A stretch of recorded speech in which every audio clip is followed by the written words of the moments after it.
পাহাড় থেকে সমতল ফের ভূমিকম্পে কেঁপে উঠল বাংলা। রবিবার রাত 11:06 প্রথমে উত্তরের দুই জেলা কোচবিহার ও শিলিগুড়িতে অনুভূত হয় কম্পন। পরবর্তীতে বেশ কয়েকটি জেলার বাসিন্দারা মৃদু কম্পন টের পান। তালিকায় রয়েছে কলকাতাও। আতঙ্কে ঘর থেকে রাস্তায় বেরিয়ে আসেন সকলে। ন্যাশনাল সেন্টার ফর সিসমোলজি সূত্রে জানা গিয়েছে, রিক্টার স্কেলে কম্পনের মাত্রা ছিল 5.6, যার উৎসস্থল ভুটানের পুনাখা।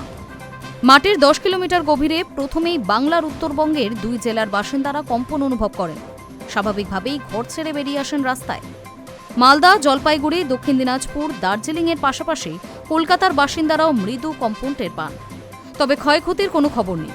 সূত্রের খবর, শুধু ভারত নয়, এর প্রভাব পড়েছে নেপাল, বাংলাদেশেও।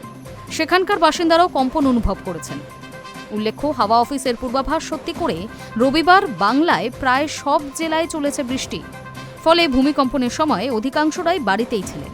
অনেকেই অনুভব না করলেও ফোনে অ্যালার্ট পৌঁছাতেই বিষয়টা বুঝতে পারেন।